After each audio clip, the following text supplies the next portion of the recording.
श्रीमद् भागवत महापुराण नवम स्कंध 24वां अध्याय। विदर्भ के वंश का वर्णन। ओम नमो भगवते वासुदेवाय। श्री सुखदेव जी कहते हैं,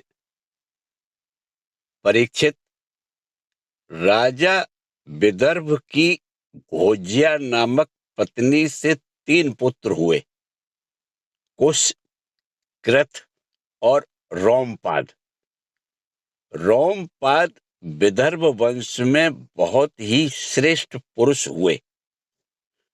रोमपाद का पुत्र बभ्रू, बभ्रू का कृति, कृति का उशिक और उशिक का चेदी। राजन, इस चेदी के वंश में ही दमघोष और शिशुपाल आदि हुए। कृत का पुत्र हुआ कुंती, कुंती का धृष्टि, धृष्टि का निर्वृति, निर्वृति का दशार, दशार का व्योम, व्योम का जीमूत, जीमूत का विकृति, विकृति का भीमरथ, भीमरथ का नवरथ और नवरथ का दशरथ हुआ। दशरथ से शकुनी, शकुनी से करम्भी, करम्भी से देवरात, देवरात से देवछत्र, देवछत्र से मधु, मधु से कुरुवश और कुरुवश से अनु हुए। अनु से पुरुहोत्र, पुरुहोत्र से आयु और आयु से सात्वत का जन्म हुआ। परीक्षित, सात्वत के 7 पुत्र हुए, भजमान, भजी, दिव्य, वृषणी, देवाव्रत, अंधक और महाभोज। भजमान की 2 पत्नियां थी, एक से 3 पुत्र हुए, निम्लोची, किंकिड़ और दृष्टि। दूसरी पत्नी से भी 3 पुत्र हुए, शताजित, सहस्राजित और अयुताजित। देवाव्रत के पुत्र का नाम था बभ्रू। देवाव्रत और बभ्रू के संबंध में यह बात कही जाती है, हमने दूर से जैसा सुन रखा था, अब वैसा ही निकट से देखते भी हैं। बभ्रू मनुष्यों में श्रेष्ठ है और देवाव्रत देवताओं के समान है। इसका कारण यह है कि बभ्रू और देवाव्रत से उपदेश लेकर 64,065 मनुष्य परम पद को प्राप्त हो चुके हैं। सात्वत के पुत्रों में महाभोज भी बड़ा धर्मात्मा था। उसी के वंश में भोजवंशी यादव हुए। परीक्षित, वृषणी के 2 पुत्र हुए, सुमित्र और युधाजित। युधाजित के शिनी और अन्मित्र, ये 2 पुत्र थे। अन्मित्र से निम्र का जन्म हुआ। सत्राजित और प्रसेन नाम से प्रसिद्ध यदुवंशी निम्र के ही पुत्र थे। अनामित्र का एक और पुत्र था, जिसका नाम था शिनी। शिनी से ही सत्यक का जन्म हुआ। इसी सत्यक के पुत्र युयुधान थे, जो सात्यकी के नाम से प्रसिद्ध हुए। सात्यकी का जय, जय का कुणी और कुणी का पुत्र युगंधर हुआ। अन्मित्र के तीसरे पुत्र का नाम वृषणी था। वृषणी के दो पुत्र हुए, स्वफल्क और चित्ररथ। स्वफल्क की पत्नी का नाम था गांधिनी। उसमें सबसे श्रेष्ठ अक्रूर के अतिरिक्त 12 पुत्र उत्पन्न हुए।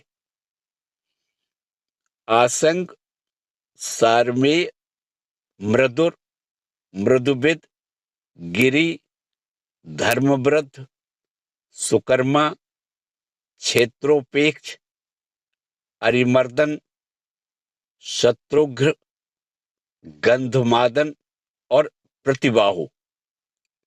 इनके एक बहन भी थी जिसका नाम था सुचीरा। अक्रूर के दो पुत्र थे, देववान और उपदेव। स्वफल्क के भाई चित्ररथ के पृथु, विदुरथ आदि बहुत से पुत्र हुए जो वृषणवंशियों में श्रेष्ठ माने जाते हैं। सात्वत के पुत्र अंधक के 4 पुत्र हुए, कुकुर, भजमान, शुचि और कंबल ब्रही। उनमें कुकुर का पुत्र वहिर, वहिर का विलोमा, विलोमा का कपोतरोमा और कपोतरोमा का अनु हुआ। तुम्बुरु गंधर्व के साथ अनु की बड़ी मित्रता थी। अनु का पुत्र अंधक, अंधक का दुंदुभि, दुंदुभि का अरिद्योत, अरिद्योत का पुनर्वसु और पुनर्वसु के आहुक नाम का एक पुत्र तथा आहुकी नाम की एक कन्या हुई।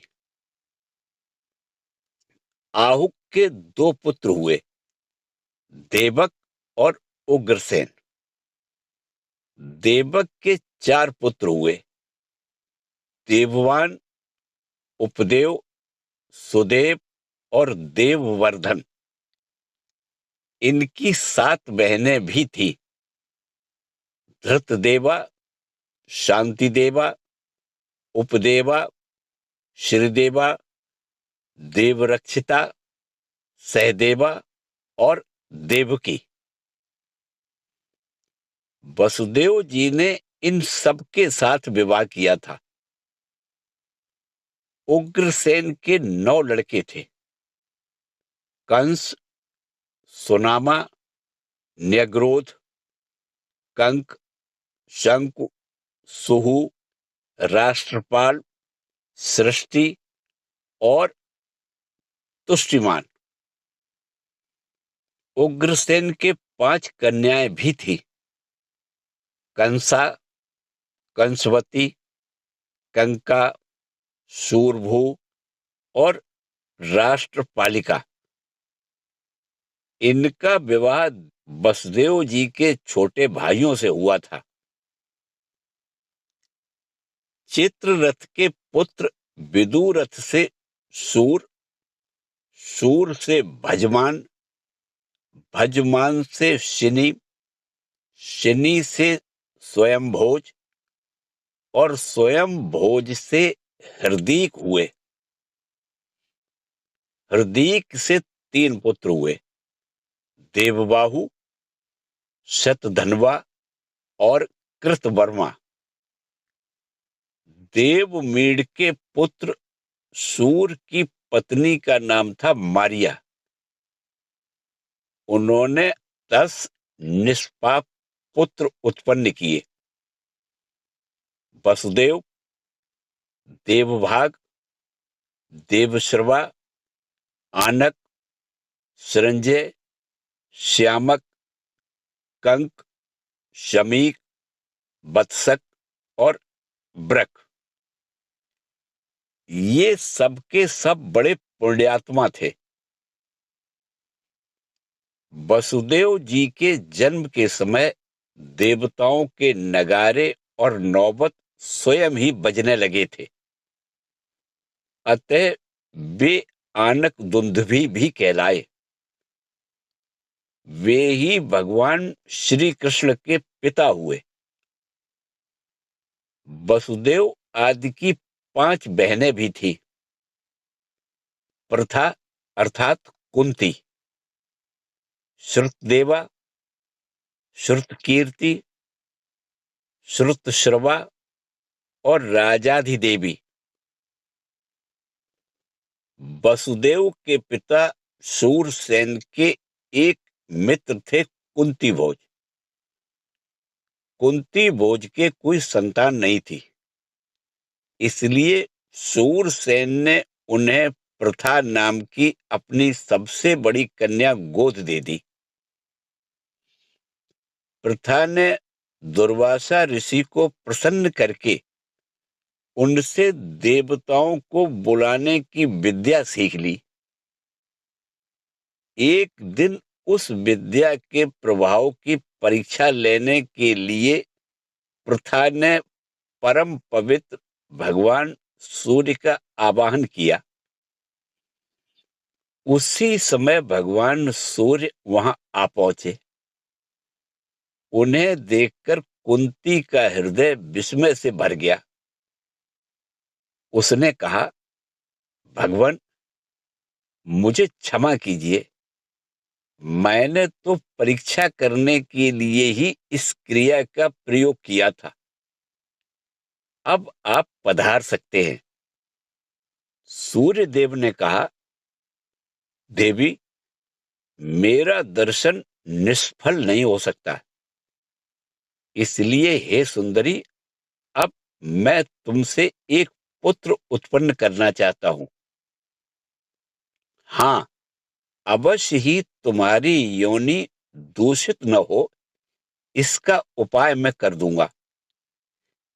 यह कहकर भगवान सूर्य ने गर्भ स्थापित कर दिया और इसके बाद वे स्वर्ग चले गए। उसी समय उससे एक बड़ा सुंदर और तेजस्वी शिशु उत्पन्न हुआ। वह देखने में दूसरे सूर्य के समान जान पड़ता था। प्रथा लोक निंदा से डर गई, इसलिए उसने बड़े दुख से उस बालक को नदी के जल में छोड़ दिया। परीक्षित, उसी प्रथा का विवाह तुम्हारे परदादा पांडु से हुआ था, जो वास्तव में बड़े सच्चे वीर थे। परीक्षित, प्रथा की छोटी बहन श्रुतदेवा का विवाह करुष देश के अधिपति वृद्ध शर्मा से हुआ था। उसके गर्भ से दंतवक्त्र का जन्म हुआ। यह वही दंतवक्त्र है जो पूर्व जन्म में सनकादि ऋषियों के शाप से हिरण्याक्ष हुआ था। केकई देश के राजा धृष्टकेतु ने श्रुतकीर्ति से विवाह किया था। उससे संतर्दन आदि 5 केकई राजकुमार हुए। राजाधिदेवी का विवाह जयसेन से हुआ था। उसके 2 पुत्र हुए, बिंद और अनुबिंद। वे दोनों ही अवंती के राजा हुए। चेदीराज दमघोष ने श्रुतश्रवा का पाणी ग्रहण किया। उसका पुत्र था शिशुपाल, जिसका वर्णन मैं पहले 7वें स्कंद में कर चुका हूं। वसुदेव जी के भाइयों में से देवभाग की पत्नी कंसा के गर्भ से 2 पुत्र हुए, चित्रकेतु और बृहद्दल। देवश्रवा की पत्नी कंसवती से सुवीर और इषुमान नाम के 2 पुत्र हुए। आनक की पत्नी कंका के गर्भ से भी 2 पुत्र हुए, सत्यजित और पुरजित। संजय ने अपनी पत्नी राष्ट्रपालिका के गर्भ से वृष और दुर्मर्शन आदि कई पुत्र उत्पन्न किए। इसी प्रकार श्यामक ने सूरभूमि नाम की पत्नी से हरिकेश और हृदयाक्ष नामक 2 पुत्र उत्पन्न किए। मित्रकेशी अप्सरा के गर्भ से वत्सक के भी वृक आदि कई पुत्र हुए। वृक ने दुर्वाक्षी के गर्भ से तक्ष, पुष्कर और शाल आदि कई पुत्र उत्पन्न किए। शमीक की पत्नी सुदामिनी ने भी सुमित्र और अर्जुन पाल आदि कई बालक उत्पन्न किए। कंक की पत्नी कर्णिका के गर्भ से 2 पुत्र हुए, ऋतुधाम और जय। आनक दुंदुभी वसुदेव जी की पौरवी रोहिणी, भद्रा, मदिरा, रोचना, इला और देवकी आदि बहुत सी पत्नियां थी।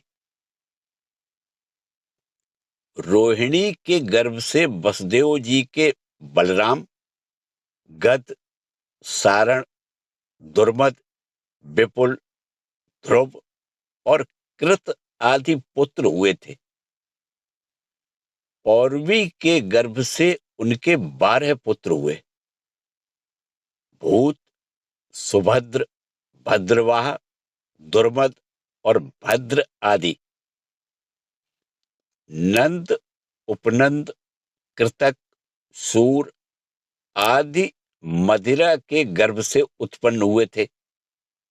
कौशल्या ने एक ही वंश उजागर पुत्र उत्पन्न किया था, उसका नाम था केशी। उसने रोचना से हस्त और हेमांगद आदि तथा इला से उर्वल्क आदि प्रधान यदुवंशी पुत्रों को जन्म दिया। परीक्षित, वसुदेव जी के धृतदेवा के गर्भ से विप्रष्ट नाम का एक ही पुत्र हुआ और शांति देवा से श्रम और प्रतिश्रुत आदि कई पुत्र हुए। उपदेवा के पुत्र कल्प वर्ष आदि 10 राजा हुए और श्री देवा के वसु, हंस, सुवंश आदि 6 पुत्र हुए। देव रक्षिता के गर्भ से गद आदि 9 पुत्र हुए तथा जैसे स्वयं धर्म ने 8 वसुओं को उत्पन्न किया था, वैसे ही वसुदेव जी ने सहदेवा के गर्भ से पुरु विश्रुत आदि 8 पुत्र उत्पन्न किए। परम उदार वसुदेव जी ने देवकी के गर्भ से भी 8 पुत्र उत्पन्न किए, जिनमें 7 के नाम हैं कीर्तिमान, सुखेण, भद्रसेन, ऋजु, सम्मर्दन, भद्र। उन दोनों के 8वें पुत्र स्वयं श्री भगवान ही थे। परीक्षित, तुम्हारी परम सौभाग्यवती दादी सुभद्रा भी देवकी जी की ही कन्या थी।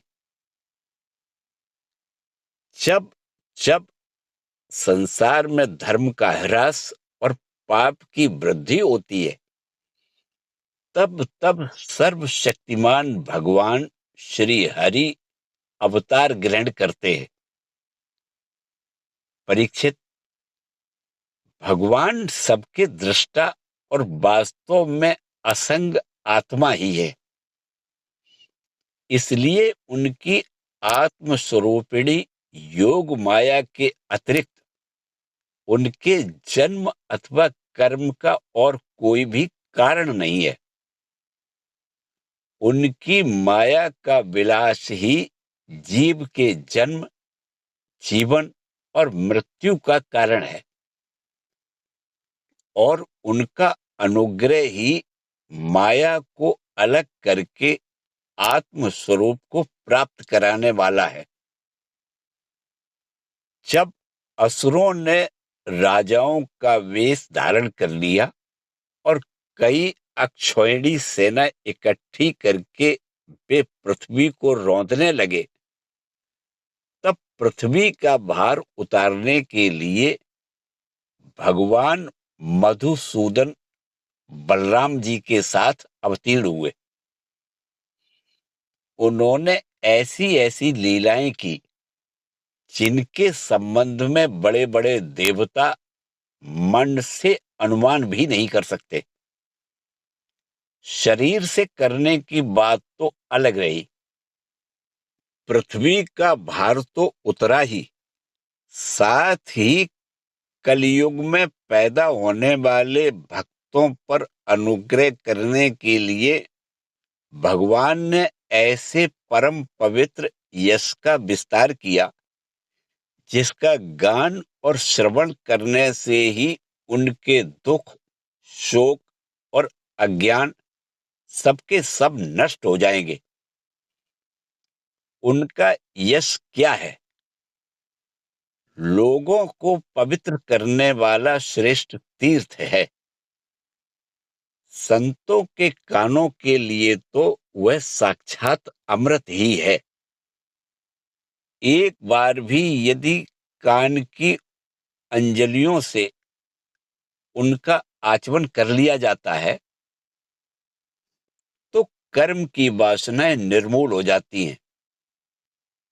परीक्षित, भोज, वृषणी, अंधक, मधु, शूरसेन, दासार, कुरु, संजय और पांडुवंशी वीर निरंतर भगवान की लीलाओं की आदर पूर्वक सराहना करते रहते थे।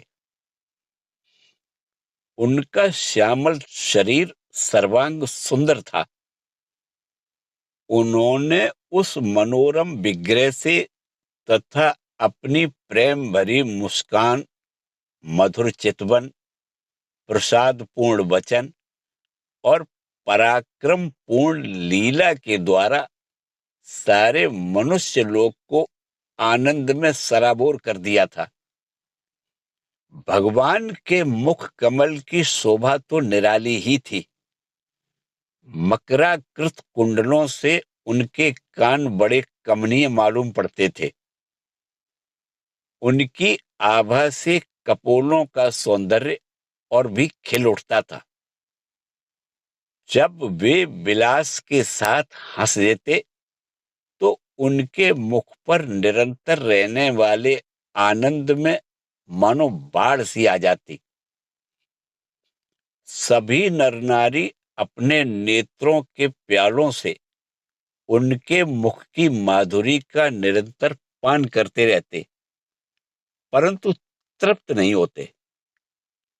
वे उसका रस ले लेकर आनंदित होते ही, परंतु पलकें गिरने से उनके गिराने वाले निमि पर खींचते भी। लीला पुरुषोत्तम भगवान अवतीर्ण हुए मथुरा में वसुदेव जी के घर, परंतु वहां रहे नहीं। वहां से गोकुल में नंद बाबा के घर चले गए। वहां अपना प्रयोजन, जो ग्वाल, गोपी और गौओं को सुखी करना था, पूरा करके मथुरा लौट आए।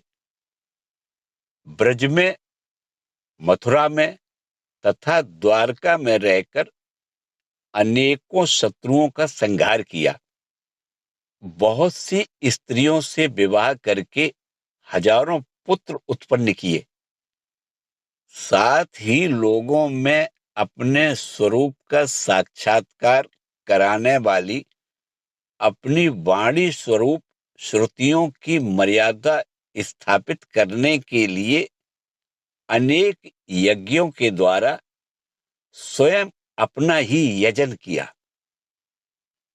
कौरव और पांडवों के बीच उत्पन्न हुए आपस के कलह से उन्होंने पृथ्वी का बहुत सा भार हल्का कर दिया और युद्ध में अपनी दृष्टि से ही राजाओं की बहुत सी अक्षौहिणियों को ध्वंस करके संसार में अर्जुन की जीत का डंका पिटवा दिया।